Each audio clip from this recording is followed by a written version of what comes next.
नमस्कार विद्यार्थी मित्रांनो. आजच्या जगात क्वालिटीला किंमत नाहीच आहे आणि किमतीला क्वालिटी भेटतच नाही.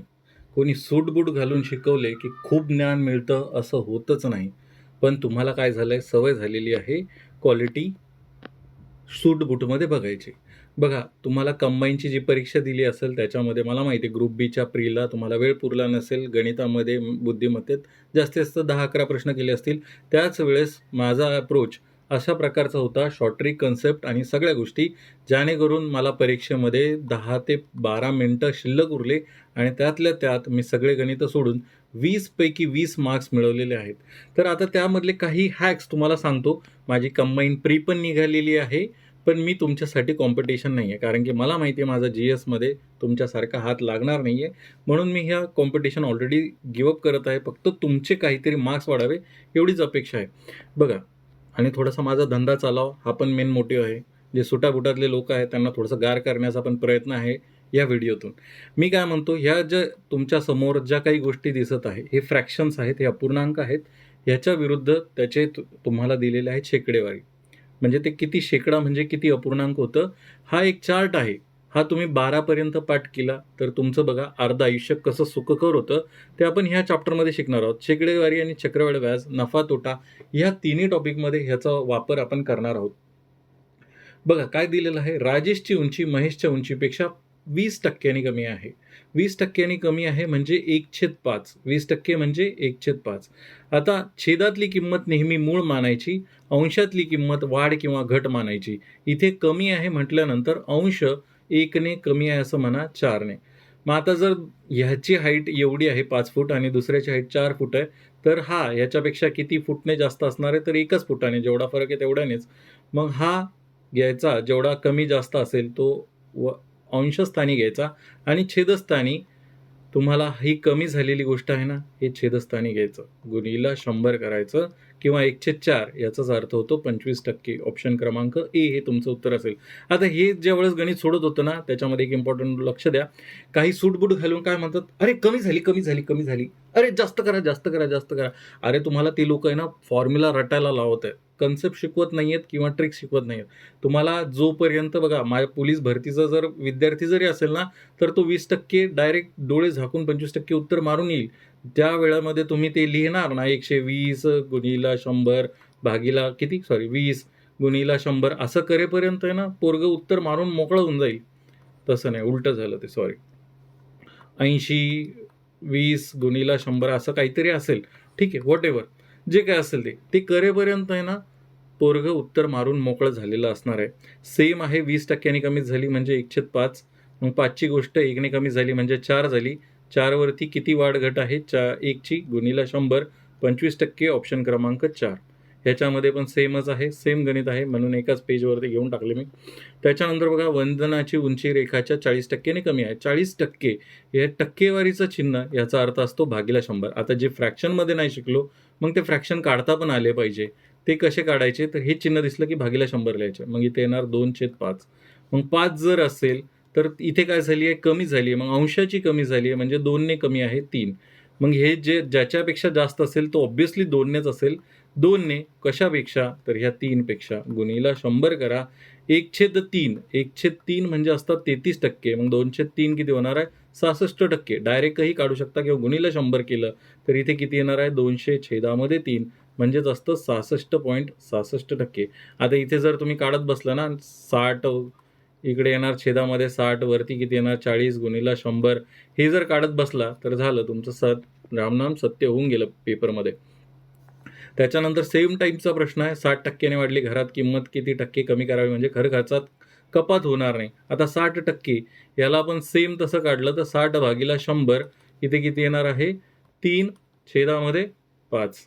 म्हणजे 5 जर तुमची मूळ किंमत होती, तर आता साखरेचा भाव अंशाने वाढलाय म्हणजे 3ने वाढलाय, तर आता ₹8 झालेला आहे.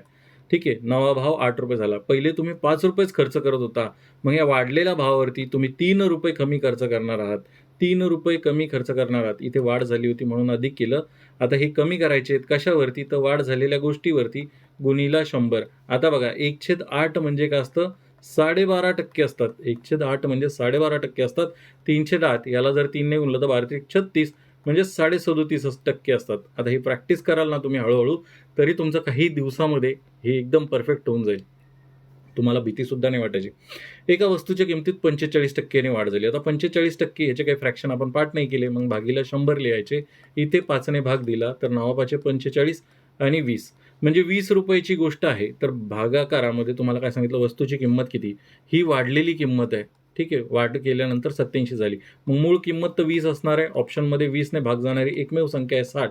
डोळे झाकून मारलं तरी चालतं. किंवा 20 होती त्याच्यामध्ये 45% ने वाढ झाली म्हणजे ₹9 ने वाढ झाली. ती झाली असेल 29. पण गणितात काय दिलं? 29 नसून 87. मग गुणिला 3. इथे पण गुणिला 3 केलं तर 20 त्रिक 60 हे तुमचं उत्तर असतं. तुम्ही बघा अप्रोच बदलायचा विचार करा. कधीतरी त्या फॉर्म्युल्याच्या तडाख्यातून बाहेर या. कारण की परीक्षा ही खूप घातक होत चालली आहे. दिवसांदिवस एक मार्क महत्त्वाचा आहे. मला माहिती आहे तुम्ही ह्या गोष्टीला लाईक करणार नाही. ह्या व्हिडिओला बिलकुल कमेंटही करणार नाही. कारण की तुमचा वेळ हा जगातला सगळ्यात अमूल्य वेळ आहे. तुम्हाला ते बटन दाबायला पण खूप जास्त त्रास होतो. तेही मला माहिती आहे. ठीक आहे, जाऊ द्या. UPSC CSAT 2019चा प्रश्न आहे. Aला Bपेक्षा 20 गुण जास्त मिळतात, तर त्या परीक्षेत Bला Aपेक्षा 5% कमी गुण मिळतात. आता 5% याचाच अर्थ होतो 1/20. मग 20 आता ह्याला काय पडलेत? कमी गुण मिळालेत. टक्केवारीमध्ये कमी गुण मिळाले. म्हणजे 20 मूळ होते, 1 ने कमी पडलं म्हणजे 19 पडले असतील. पण गणितात काय दिलं? ह्याला Aला Bपेक्षा 20 गुण जास्त आहे. मग आता Bला जर 19 आहे, तर Aला किती आहे? 20 आहे. म्हणजे 1 गुण जास्त आहे. इथे दिलंय की 20 गुण आहे. 1 नसून 20 आहे. इथे 20 ने गुणला, इथे 20 ने गुणला, तर किती येणार आहे? 380. किंवा डायरेक्ट तुम्ही काय म्हटलं असतं 19 दुनी 38. इथे काय म्हटलं असतं की बीचे गुण किती आहेत? 19 आणि तुम्हाला बीचेच गुण विचारले. तर बीच्या पाड्यात येणारी एकमेव संख्या होती 38. 19 दुनी 38, 380. सेम तसंच खालचं गणित आहे बघा. ते पण UPSC CSAT 2021ला विचारलेलं आहे. Pला Qपेक्षा जास्त गुण आहेत. Qला Pपेक्षा 10% कमी गुण आहे. 10% याचाच अर्थ होतो 1/10. मग 10 जर असेल तर 1 गुण कमी पडला असेल. इथे कमी कुठे आहे? टक्केवारीमध्ये आहे. मग 9 गुण कमी पडले असतील. 9 गुण पडले असतील. तर मग 9 ने भाग जाणारी एकमेव संख्या जरी काढली असती, कारण की तुम्हाला Qला विचारलेलं आहे. Pला Qपेक्षा जास्त गुण आहेत. मग जास्त गुण हे Pलाच असणार आणि Qला कमी गुण असणार आहे. बघा एवढा परीक्षेमध्ये कट टू कट वेळ असतो, की तुम्हाला तिथे दुसऱ्यांपेक्षा थोडासा ॲडव्हान्सच विचार करावा लागतो. पण जाऊ द्या, असू द्या. तुम्हाला ते नाही क्लिक झालं तर कन्सेप्ट लक्षात ठेवा. Pला Qपेक्षा 1 गुण जास्त आहे, पण गणितात किती दिलंय? 40 गुण जास्त आहे. मग इथे जर 40 ने गुणलं एकाला, तर इथे पण 40 ने गुणा, कारण की Qचे गुण विचारलेले आहेत. 9 त्रिक 36 9 चोक 36, 360 हे तुमचं उत्तर असेल. त्याच्यानंतर बघा आता सेम कन्सेप्ट आहे, फक्त नफा घेतला. 20% नफा. 20% नफा म्हणजे काय? 1/5.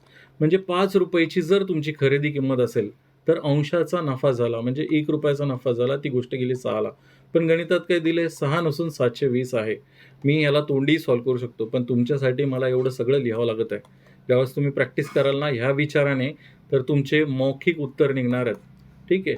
तर 5 खरेदी किंमत, ही विक्री किंमत, इथं विक्री किंमत दिली आहे विकल्यामुळे, म्हणजे ही विक्री किंमत आहे. 6 नसून 720 आहे. 12 72, 12 72. मग 120 गुणिला हे केलं तर 120 गुणिला 5 करा. 12 60. किती येणार आहे? तेवढंच येणार आहे. रामने एक अलमारी 10% करासहित. 10% म्हणजे किती? तर तुम्ही म्हणाल की 1/10. म्हणजे ₹10 जर अलमारी असेल, तर अंशा एवढा कर दिला असेल. म्हणजे ₹11ला खरेदी केली असेल. पण गणितात काय दिलं? ₹3300. म्हणजे याच्यात 3 पट आहे आणि याच्यावरती 2 शून्य ठेवले. तर ह्याला पण 3 पट करा आणि त्याच्यावर 2 शून्य ठेवा. म्हणजे उत्तर येणार आहे तुमचं ₹3000. ऑप्शन क्रमांक 2 हे तुमचं उत्तर असेल. त्यानंतर बघा एका वस्तूची किंमत 5000 आहे, तर त्या वस्तूवर किती आहे? 12% सूट मिळाली. एकतर डायरेक्ट 12% सूट घ्या 100वरती, म्हणजेच किती होणार आहे? 88. मग 100 बरोबर 5000 म्हणजेच काय? 5000ला 88 ने गुणा, भागाकारामध्ये 100 करा. हे जरी केलं तरी चालतं. किंवा बघा 12% म्हणजे किती? 12% म्हणजे किती? तर 12/100. इथे भाग दिला तुम्ही कितीने? 4ने. 4 त्रिक 12, 25 चोक 100.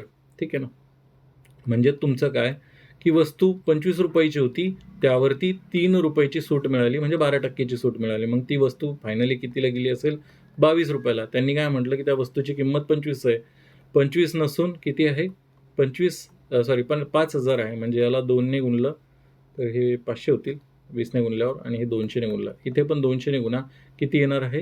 4400. ठीक आहे. ऑप्शन क्रमांक ए हे तुमचं उत्तर असेल. बरं तसं नाही कळालं तर 22च्या पटीमध्ये म्हणजे 11ने भाग जाणारी संख्या आहे. 22 म्हणजे काय?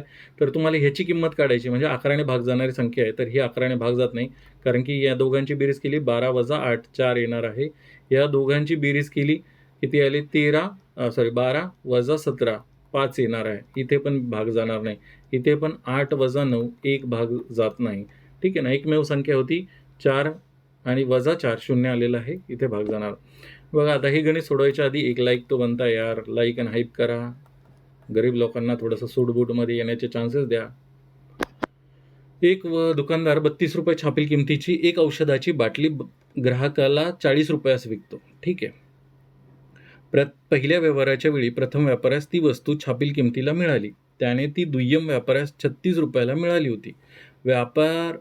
मूल्यवर्धित कराचा दर 12.5% असल्यास प्रत्येक व्यवहाराच्या वेळी द्यावा लागलेला कर माहिती करा.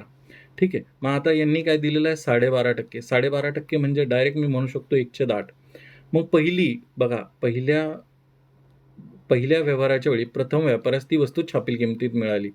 मग छापील किमतीस मिळाली म्हणजे 32 रुपयाला मिळाली. मग त्याच्यावरती 12.5% म्हणजे 1/8 जर काढले तर ते येणार आहे 4 रुपये.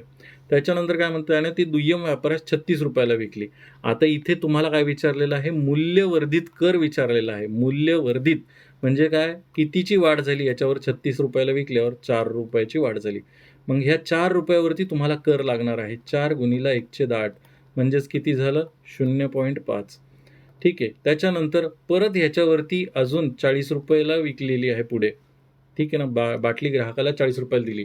पण शेवटी ह्याच्यावरती पण मूल्यवर्धित म्हणजे जे मूल्य होतं त्याच्यामध्ये वाढ किती झालेली आहे? 4ची. मग ह्या 4 वरतीच तुम्हाला वॅट लागणार आहे. किती लागेल? 0.5. मग 4 0.50 0.50 ऑप्शन क्रमांक हे त्याचं उत्तर असेल. ठीक आहे. जर त्यांनी विचारलं असतं की वेगवेगळा कर प्रत्येक व्यवहाराच्या वेळी द्यावा लागलेला माहितीचे कर संकलित करा, तर ॲक्च्युअली बघायला गेलं तर इथं 4, 4.5 आणि 5 अशा एकूण किमतीचा कर त्यांनी भरलेला आहे. पण तुम्हाला मूल्यवर्धित कर आहे म्हणजे ह्याच्यात कितीची वाढ झाली? पहिला तर 4चा लागणार आहे सपाट आणि इथे लागणार आहे 0.5चा आणि इथे पण 0.5चा लागणार आहे. ठीक आहे. हे झालं करचे बाब. त्याच्यानंतर बघा संजयने एक बंगला 7.5 लाख रुपयाला घेतला. तो बंगला किती रुपयांना विकला? म्हणजे संजयला 12.5% नफा होईल. 12.5% म्हणजे 1/8 म्हणजे 8 रुपयाची गोष्ट असेल तर अंशाचा नफा झालेला असेल 1 रुपयाचा म्हणजे 9 रुपयाला. म्हणजे ही जर खरेदी किंमत असेल तर ही विक्री किंमत असणार आहे. मग तुम्हाला एक गोष्ट तर माहिती आहे की 9ची कसोटी तुम्हाला फॉर्म्युल्यामध्ये वापरणार आहे कारण की काय? त्याला तो बंगला किती रुपयांना विकायचा ही विक्री किंमत आहे 9 रुपये. मग त्याच्या गुणाकारामध्ये नेहमी 9च राहणार आहे. 9ने कोणत्याही संख्येला गुणलं तर त्याच्या उत्तरामध्ये अंकाची बेरीज ही नेहमी 9 येते. मग आता बघा 9चा नियम. आता हा अप्रोच आहे परीक्षेमधला. जर तुम्हाला नसेल शिकायचा तर तुम्ही कॅल्क्युलेशन करू शकता. कशा प्रकारचं आहे तुम्हालाही माहिती आहे की 7.5 लाख रुपये गुणिला 112.5% भागिला 100 किंवा 7.5 लाख रुपये गुणिला 9 छेदामध्ये 8 कारण की विक्री किंमत आहे 9 छेदात खरेदी किंमत. ठीक आहे ना. अशा प्रकारे करू शकता किंवा 9ची कसोटी लावतो मी. 9ची कसोटी काय? अंकांची बेरीजला 9ने भाग गेला पाहिजे. मग जिथं 9 तयार होतात ना अंकामध्ये तो पहिले कट करायचा. 5 आणि 4 9 होतात. 8 आणि 5 13. 13 म्हणजे किती? 1 आणि 3 4. मग अंकाची बेरीज किती झाली? 4 झाली. नाही होणार. मग इथे किती होतात? 7 आणि 3 10. 10 म्हणजे 1 आला अंकाची बेरीज. इथे 8 आणि 1 9. हे कट करून टाकले. इथे राहणार 5. म्हणजे या सगळ्यांच्या अंकाची बेरीज केली तर डिजिटल सम ही 5 येणार आहे. आपल्याला 9 पाहिजे. इथे पण 5 आणि 4 9 झाले. इथे 8 आणि 1 10 8 आणि 2 10 झाले. म्हणजे इथे पण डिजिटल अंकांची संख्या बेरीज ही 1 येणार आहे. तर डोळे झाकून तुम्ही हे उत्तर मारू शकता किंवा याची बेरीज चेक करा. बघा 5 आणि 4 9 7 आणि 3 10 1 येईल इथे 8 आणि 1 9 म्हणजे यांच्या अंकाची बेरीज किती येणार आहे? 9 येणार आहे. मग याला 9ने भाग जातो. नाहीतर कॅल्क्युलेशन करा. शेवटी बीच ऑप्शन हे तुमचं उत्तर असेल. त्याच्यानंतर बघा एक रक्कम. आता इथे पण एक नवीन अप्रोच घेऊन आलेलो आहे. एक रक्कम दरसाल दरशकडा 10% दराने 2 वर्षासाठी ठेवली तर त्यावेळी मिळणारे सरळ व्याज व चक्रवाढ व्याज यातील फरक 750 आहे. तर ती रक्कम कोणती असं म्हटलेलं आहे. मग 10% दर आहे. बघा तुम्हाला इथे 2 पद्धती सांगतो. 10% दर तर 10% दर म्हणजे 1/10 यांचा वर्ग करायचा 2 वर्षासाठी 1/100. हा नेहमी सरळ व्याज आणि चक्रवाढमधला फरक असणार आहे आणि ही नेहमी तुमची मुद्दल असणार आहे. ठीक आहे. मग हे 100 फरक किती दिलेलं तुम्हाला? 750. मग हे 1 नसून 750 म्हणजे याला 750 ने गुणलं तुम्ही, तर ह्याला पण 750 ने गुणा. किती उत्तर येणार आहे? 75,000 एवढं तुमचं उत्तर असेल. ही झाली एक पद्धत. दुसरी आहे रेशो पद्धत. कशी असते रेशो पद्धत बघा, गोल्डन रेशो पद्धत आहे. त्याने तुम्ही 2, 4, 10, 15 किती वर्षाचं गुणोत्तर काढू शकता. आता ते पाठ करायचं असेल तर तेही खूप सोपं आहे. 2 वर्षासाठी ही गुणोत्तर सध्या लक्षात ठेवा की एकाच 2च 1 आहे. ठीक आहे. तुम्हाला म्हटलं काय, याला मुद्दल मानायचं. 1/10ला 10चा वर्ग छेदाचा वर्ग करायचा आणि छेदाच्या संख्येला मुद्दल मानायची. ती किती आली? 100. मग 100चे 10% 10 इथं लिहायचे. 100चे परत एकदा 10% सॉरी ह्या 10चे 10% किती येणार आहे? 1 येणार आहे. ह्या दोघांचा गुणाकार करायचा, हा येतो 20. ह्या दोघांचा गुणाकार करायचा, हा येतो 1. हा असतो तुमचा सरळ व्याज. हा असतो तुमचा सरळ व्याज. आणि हे काय असतं तुमचा? हा सरळ व्याज चक्रवाढमधला फरक असतो. उरलेला जे काय असणार आहे, पहिल्या वर्षाचं फक्त सरळ व्याज असतं. हे असतो सरळ व्याज चक्रवाढमधला फरक. मग तुम्हाला हे किती दिलेलं आहे? हे दिलेलं आहे 750. आणि तुम्हाला काय म्हटलेलं आहे? तुम्हाला म्हटलेलं आहे की तर ती रक्कम कोणती? रक्कम किती मांडली आपण? मुद्दल मांडली 100. मग याला जर 1 नसून 750 तर याला 750 ने गुणाकार करा, 75,000 येणार आहे. बघा हे तुम्हाला आता कळणार नाही, पण 3 वर्षासाठी खूप हेल्पफुल ठरेल. एका रकमेवर 2 वर्षाकरता 4% दर. आता एक जो होता 4% दर, 4% म्हणजे 1/25. याचा तुम्ही वर्ग केला की ते आला 1/625. हा काय आला तुमचा? सरळ व्याज आणि चक्रव्याजमधला फरक. ही आली तुमची मुद्दल. ठीक आहे. पण गणितात काय दिलं? हा 1 नसून किती आहे? फरक आहे 8. म्हणजे ह्याच्या 8 पट आहे. तर मुद्दलीला तुम्हाला रक्कमच विचारली ना, मुद्दलीला 8 पट करा. किती येणार आहे बघा? 8×45 हातचे आले 4, 8 दुनी 16 आणि 4 20, हातचे आले 2, 8 सकून 48 आणि 2 50 होतील. 5,000 रुपये. ऑप्शन क्रमांक 3 हे तुमचं उत्तर असेल. जर तुम्ही असा विचार करायला गेला तर ह्याची मुद्दल किती आहे? 625. ठीक आहे. मुद्दल आहे 625. गुणोत्तर काय? 2:1. मग 625चे 4% म्हणजे 1/25. ठीक आहे ना. 4% म्हणजे 1/25. मग या दोघांचा गुणाकार केला तर तो येतो 25. परत या दोघांचा 25चा 1/25 म्हणजेच किती येणार आहे? 1 येणार आहे. मग हे 50 रुपये तुमचं काय येईल? सरळ व्याज येईल. तर 1 × 1 हा सरळ व्याज आणि चक्रवाढमधला फरक येणार आहे. 1 बरोबर किती? तर तुम्हाला दिलेला आहे 8. मग 625 बरोबर किती? तर 625 × 8. सेम तसंच आहे. एका रकमेचे 3 वर्षाचे 16.03% दराने चक्रवाढ व्याज 1270 आहे. तर त्याच रकमेचे तेवढ्याच वर्षासाठी त्याच दराने सरळ व्याज किती? आता 16.02% म्हणजे किती? तर 1/6 येत असतात. आता हे मी 1760 वेळा प्रत्येक गणितामध्ये एक्सप्लेन करत असतो की कसं काढायचं ते.